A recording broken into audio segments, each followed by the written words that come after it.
Assalamu alaikum wa rahmatullahi ta'ala wa barakatuh. Bienvenue dans un nouvel cours.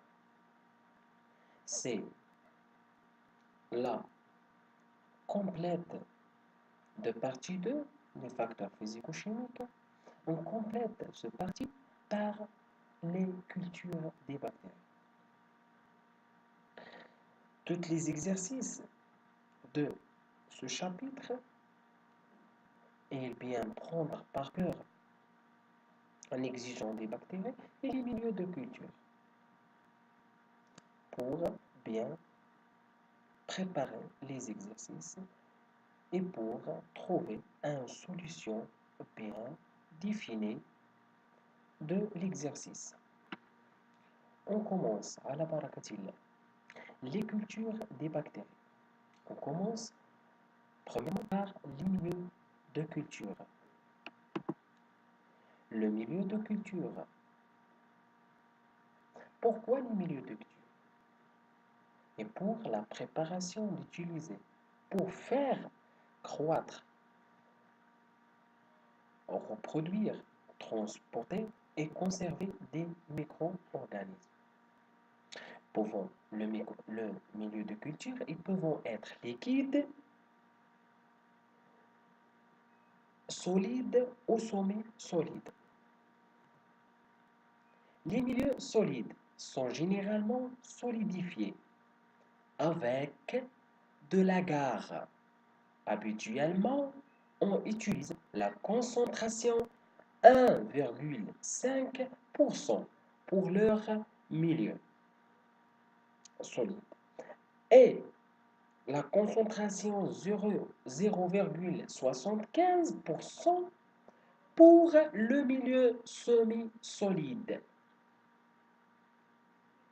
On dit que le milieu solidifié à température T est égal à 40 Celsius est liquidifié à une température à 100 degrés Celsius.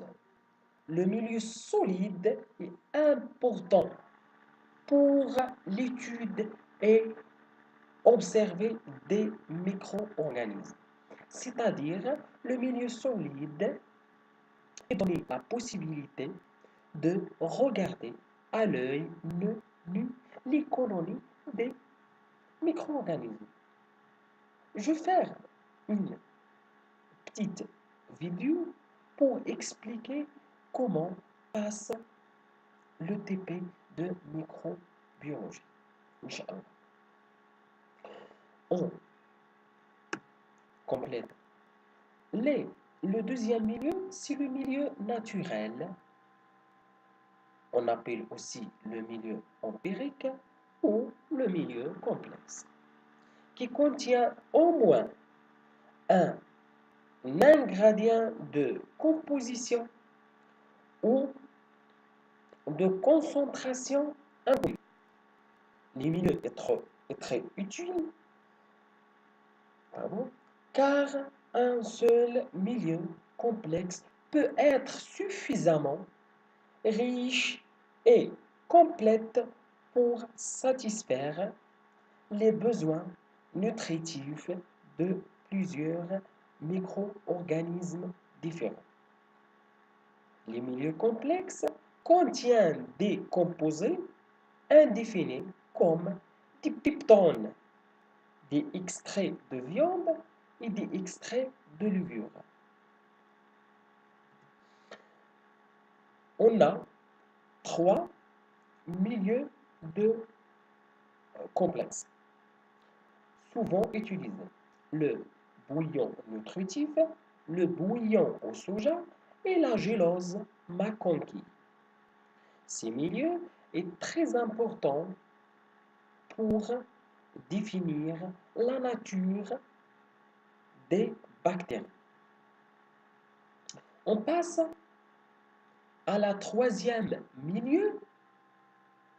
On dit qu'il y a le milieu culture, le milieu complexe empirique ou naturel. Le troisième milieu, c'est les milieux synthétiques ou définis. Tous les composants et les concentrations sont connues.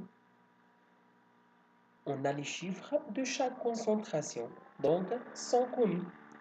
Certains micro-organismes, et en particulier les autotrophes, photolithotrophes, tels que les cyanobactéries. C'est quoi les autotrophes, les photolithotrophes? Ce sont des bactéries qui utilisent la lumière du soleil. Et photolithotrophes, c'est-à-dire utilisent une matière minérale comme source d'électrons. On complète, telles que les cyanobactéries et les algues eucaryotes, se multipliant sur les milieux assez simples, contenant de CO2 comme source de carbone. C'est la première chose. Et le nitrate ou l'ammoniac, le nitrate, on dit le nitrate, c'est NO3, ou l'ammoniac, c'est-à-dire H4+, comme source d'azote. Et le sulfate, le phosphore et une série de minéraux. On a aussi de nombreux hétérotrophes chimio-organotrophes. C'est quoi chimio? Chimio, c'est-à-dire utiliser la lumière ou l'énergie et utiliser l'énergie par l'oxydation de la matière organique ou inorganique. Pour organotrophe, c'est-à-dire la source des électrons est en matière organique, sont aussi cultivés sur les milieux définis contenant de glucose comme source de carbone. C'est le glucose qui contient des carbone, des hydrogènes, de l'oxygène, l'alcool. Donc, il utilise le glucose comme source de carbone. Et l'ammonium, c'est-à-dire NH3, comme source d'azote.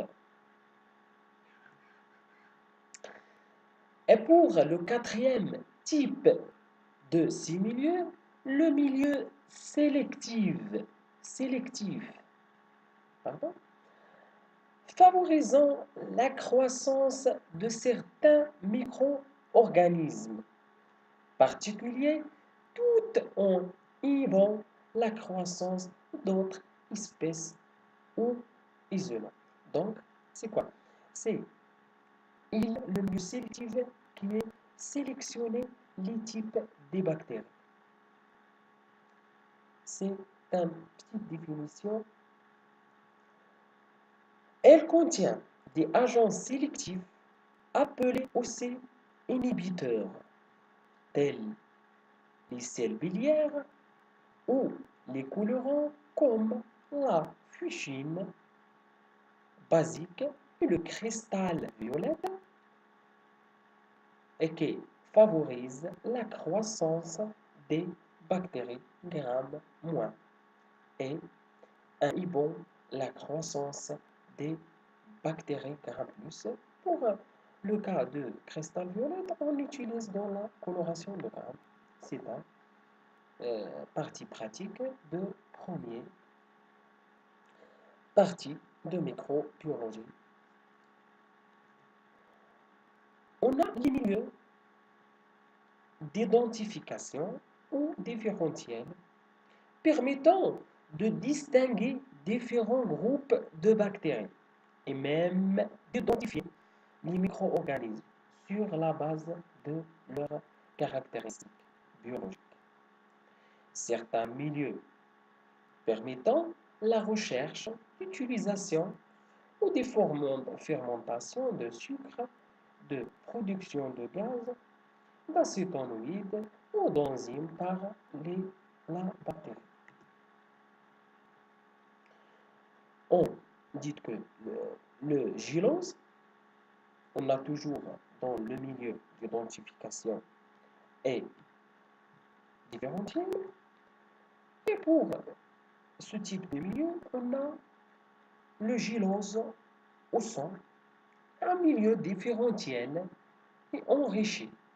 C'est un milieu différentiel et aussi enrichi. Ils permettent de distinguer les bactéries hémolytiques et des bactéries non hémolytiques, c'est-à-dire les globules hémo, c'est-à-dire les globules rouges, c'est-à-dire les bactéries qui se nourrissent par le sang, comme les staphylocoques et les staphylocoques hémolytiques.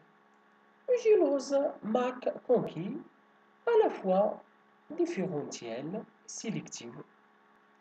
Elle contient de lactose et de rouge neutre, les colonies qui fermentent le lactose apparaissant rouge ou rose et se distinguent les colonies qui ne le fermentent pas. Merci pour votre concentration dans ce cours d'aujourd'hui et à la prochaine cours, Inch'Allah. On commence la deuxième chapitre de la microbiologie, partie 2. On parle les respirateurs, la respiration chez les bactéries. Merci pour votre concentration et au revoir. Assalamu alaikum wa rahmatullahi ta'ala wa barakatuh.